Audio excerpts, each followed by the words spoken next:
was very tough to get here. It's my first track day of 2026. I had a strip oil pan, doing an oil change. Then I had some problems changing the brake pads. Then an issue with my Futura trailer, which is not fully resolved yet. So all that, I didn't get here till like 2 in the morning Friday night.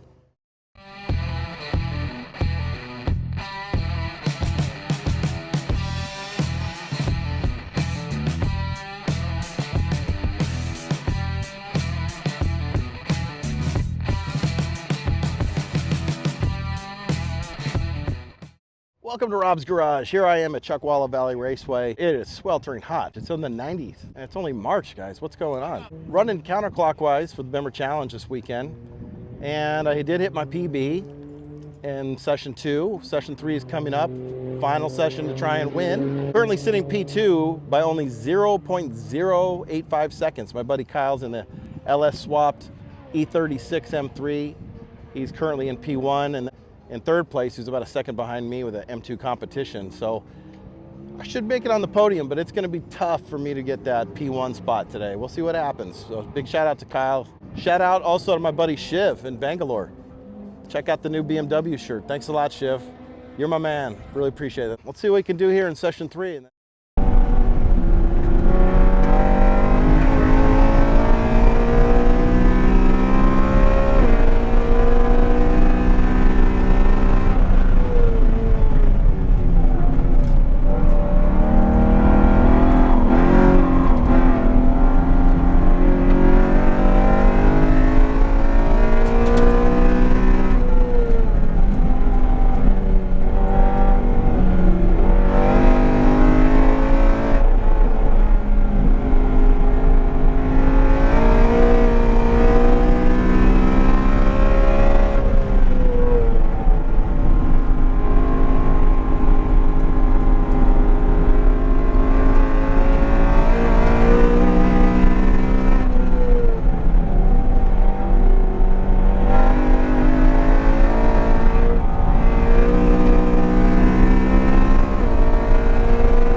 That was fun. That was exciting. Crushed it. Got a new PB.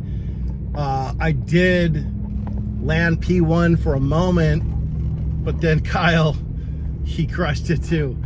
Yeah, congratulations to him. So we both got our fastest times of the day in that last session, which is like unheard of, being how hot it is out. But yeah, congrats, Kyle. Great job, man. It was fun running with him. He was, well, he was pushing. He was really pushing. For me, unfortunately, after, I don't know, was it like lap 4 or 5? Coolant light came on. For me to have cooling issues this early in the year was a little concerning. We're gonna have to change the coolant before the Vegas event next up. In fact, you guys be sure to like and subscribe because you're gonna like to see this Vegas event. This is gonna be fun. We're running the outside road course, which a lot of people knock because, you know, it's not that technical. There's no elevation change really. It's very plain, but I really like the track. I don't know, there's something about it. And here's the cool thing. We're running both clockwise and counter-clockwise. So like on Saturday, we're gonna do an event running one direction, and then Sunday, we'll do another event running the other direction. So that's kind of cool. So like you travel all the way to Vegas and you get to actually experience 2 different events in one weekend. That's not common for this series. So that's kind of cool. Hats off to Bimmer Challenge, hats off to Speed Ventures. I'm leaving Chuckwalla here. Mechanically, we had a lot of things happen the last like 72 hours. And, you know, because of some personal matters, I couldn't really prep the car any earlier. First of all, I got to share a tip for any of you guys who've got an E9X M3 and you're doing an oil change and you strip your drain plug. I got a fix for that. It might not work for everybody. It worked for me. I always torque the drain plug to spec, which is 25 Newton meters. And I always warm the oil up and let the engine cool, because the oil pan is aluminum and you don't want to strip the metal. So you got to let the thing cool down. You want the oil to be warm, but then you kind of got to let the engine cool down. I don't know what happened, but when I went to do the oil change, and I noticed that the primary drain plug, there's 2 drain plugs.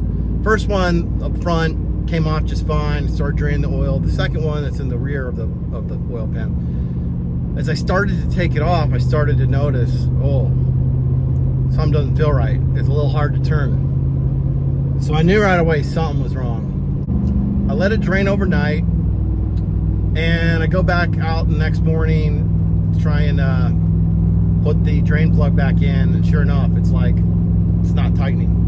And once I had the crush washer on, once I started to tighten it, it just wasn't tightening. I took the crush washer off, used a tap to try and clean up the threads a little bit, and then I just screwed this in by hand without the crush washer and found that it was actually getting tighter. So what I discovered is I think the threads in the oil pan toward the bottom of the oil pan that would connect, you know, kind of connect down here, they're just stripped, crossed, I don't know. Well, not crossed now that I've retapped them, but they're definitely stripped somehow. There's not enough metal to really get a good grip. Up top, I'm starting to get a grip. So what I decided to do was get a longer bolt. Now these are M12, 1.5 pitch, and I don't know, about maybe, you'd think it'd be a 10 or a 15 millimeter, but it's almost measured like 12 millimeter long. And what I found at the hardware store was an M12, 1.5 pitch, but 20 millimeter length. So this way, hopefully I've got enough thread here to be able to get a good grip in the oil pan. And I stuck a screwdriver up into the oil pan just to make sure there's nothing obstructing this new longer bolt from being able to seat in there, and it doesn't appear to be. So we're gonna give it a try.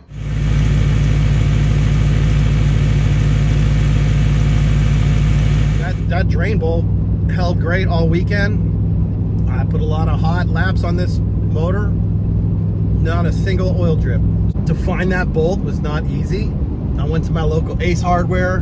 They didn't have anything that would work. They did have a hex head, but it was too long. And the problem with the hex head is it won't fit into the crevice. Look, it was Friday afternoon by the time I could figure out what I needed to do, get, you know, the bolts I needed. I found a hardware store that, well, it's a specialty hardware store I go to from time to time. Look at my phone, it says 4:30. I'm I'm like, Hal, it's rush hour traffic. How far away is the hardware store? I was gonna get there literally at 5 o'clock. And this is the type of hardware store that these guys are not gonna stay open a minute later.